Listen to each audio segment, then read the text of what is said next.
నమస్తే, welcome to BCN news. నేను విజయలక్ష్మి. ముందుగా ముఖ్యాంశాలు. గ్రామీణ అభివృద్ధి శాఖ ఉన్నతాధికారులతో ఉప ముఖ్యమంత్రి పవన్ కళ్యాణ్ సమీక్ష. గ్రామాల సమగ్ర అభివృద్ధి కోసం క్షేత్రస్థాయిలో సర్వే నిర్వహించాలని ఆదేశం.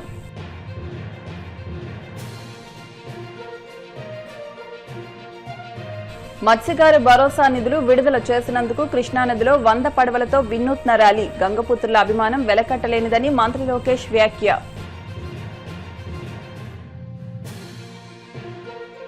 వైఎస్ఆర్ ఆశయాలకు జగన్ తూట్లు పొడిచారన్న ఏపీసీసీ అధ్యక్షురాలు వైఎస్ షర్మిల. బటన్లు నొక్కినంత మాత్రాన మళ్లీ సీఎంలు కాలేరని ఎద్దేవా. టీడీపీకి అనుకూలంగా పనిచేస్తున్న పచ్చపత్రిక బీసీలకు వ్యతిరేకంగా పనిచేస్తోంది. తీవ్రస్థాయిలో విమర్శలు గుప్పించిన మాజీ ఎంపీ మార్గాని భరత్. గ్రామాల సమగ్ర అభివృద్ధి కోసం అత్యంత పారదర్శకంగా క్షేత్రస్థాయిలో సర్వే నిర్వహించాలని ఉప ముఖ్యమంత్రి పవన్ కళ్యాణ్ అధికారులను ఆదేశించారు. మంగళగిరి క్యాంపు కార్యాలయంలో గ్రామీణ అభివృద్ధి శాఖ ఉన్నతాధికారులతో ఆయన సమీక్ష నిర్వహించారు. ప్రతి గ్రామంలో ప్రస్తుతం ఉన్న సౌకర్యాలేమిటి, ఇంకా ఎలాంటి అవసరాలున్నాయనే వివరాలతో పాటు పంచాయతీ భూములు, పోరంబోకు స్థలాలు, పశువుల మేత మైదానాలు, శ్మశాన వాటికల పూర్తి వివరాలను సర్వేలో నమోదు చేయాలని సూచించారు.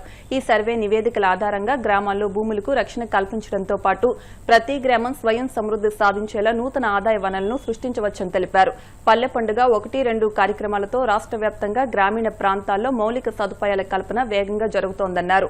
గ్రామాల్లో మురుగునీటి సమస్య శాశ్వత నివారణకు పల్లె పండుగ 2.0 కింద సరికొత్తగా 59 కిలోమీటర్ల మేర మ్యాజిక్ డ్రైన్లు నిర్మించాలని లక్ష్యంగా పెట్టుకోగా ఇప్పటికే క్షేత్రస్థాయిలో 32.30 కిలోమీటర్ల మేర పనులు పూర్తయ్యాయని పవన్ కళ్యాణ్ చెప్పారు.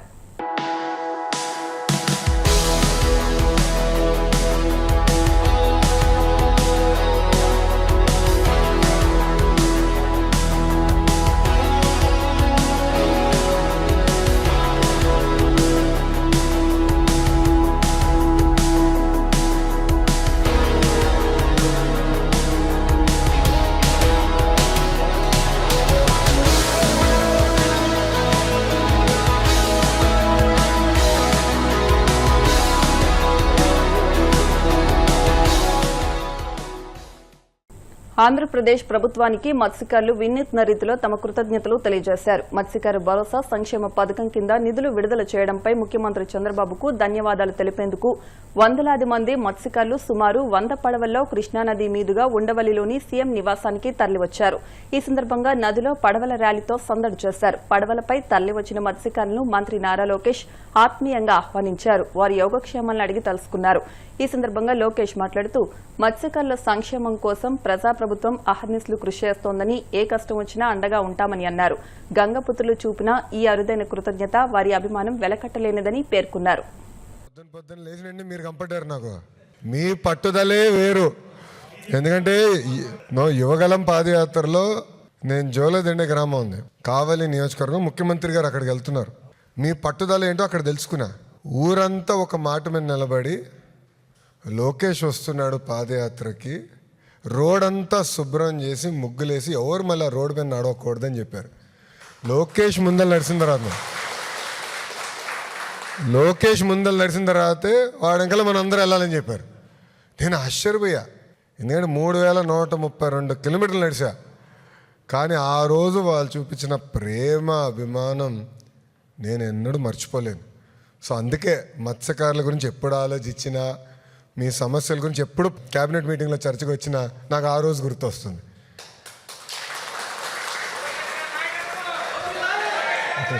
అన్నా, కానీ ఒక్క విషయం, మీ పట్టుదల, అందరూ ఒక మాట అనుకుంటే నిలబడతారే, అది మీ దగ్గర నుంచి మేము నేర్చుకోవాల్సిన అవసరం చాలా చాలా ఉంది. పార్టీలో కూడా మేము నేర్చుకోవాల్సిన అవసరం చాలా చాలా ఉంది. ఎందుకంటే ఈరోజు మీరందరూ కలిసి వచ్చారు. నేను ఎక్కడ ఫోన్ చేసి ఎవడు రమ్మని చెప్పలా, కానీ మిమ్మల్ని అందరూ చూసిన తర్వాత ఇంత దూరం వచ్చారు, ఎండల్లో ఈ వేడిలో ఉన్నారు, కొంచెం కలుద్దాం, కప్ కాఫీ టీ తాగిన తర్వాత వెళ్దాం అనే ఆలోచన నాకు అప్పుడు వచ్చింది. మీ అందరు తెలుసు, మత్స్యకారుల సేవలో కార్యక్రమం పోయిన సంవత్సరం చేసాం, ఈ సంవత్సరం చేస్తాం, రాబోయే సంవత్సరాలు కూడా చేస్తాం. దాంతో భాగంగా కూడా ఏంటంటే మన ప్రభుత్వ అధికారంలోకి వచ్చిన తర్వాత మన కొల్లన్నట్టుగా క్యాబినెట్లో ఉన్నారు, అన్నగారి నాయకత్వంలో అనేక కార్యక్రమాలు చేసుకుంటూ వస్తున్నాం.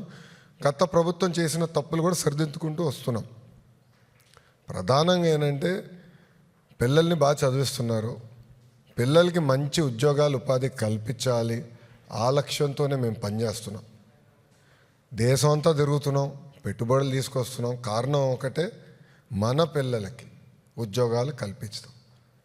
ఎందుకంటే మీరు కష్టపడ్డారు, చెమటోర్చి రూపాయి జమ చేసి పిల్లల్ని బాగా పెంచి బాగా చదివిస్తున్నారు.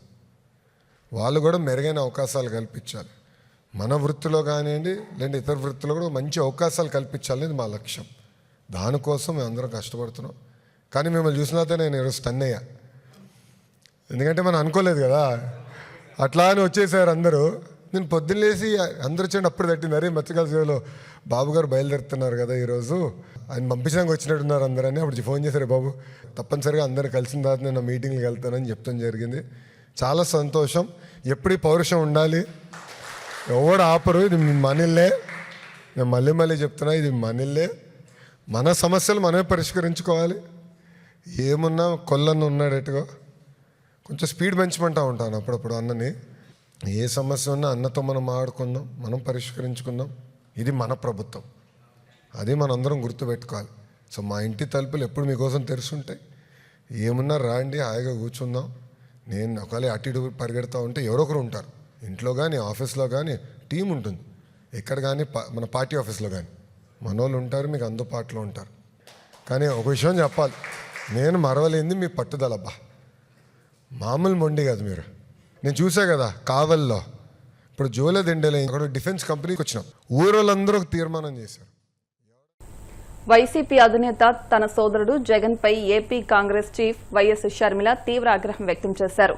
వైఎస్సార్ ఆశయాలకు జగన్ తూట్లు పొడిచారని ఆమె ధ్వజమెత్తారు. వైఎస్సార్ పేరు చెప్పుకుని ఒక్క ఛాన్స్ అంటూ సీఎం అయిన జగన్ 5 ఏళ్ల పాలనలో కేవలం స్విచ్లు నొక్కడం తప్ప ప్రజలకు చేసిందేమీ లేదని ఎద్దేవా చేశారు. కేవలం బటన్లు నొక్కితే మళ్లీ సీఎంలు కాలేరని, కనీసం ఎమ్మెల్యేలు ఎంపీలకు కూడా అపాయింట్మెంట్ ఇవ్వని పరిస్థితి నాడు ఉందని మండిపడ్డారు. గత ప్రభుత్వంలో ప్రజలపై భారాలు మోపిన వైసీపీ నేతలు ఇప్పుడు ధర్నాలు చేయడం సిగ్గుచేటన్నారు. రాజశేఖర రెడ్డి గారి లాంటి నాయకుడు మళ్ళీ ఉన్నాడా అని వెతికితే ఎక్కడా కనిపించడం లేదు.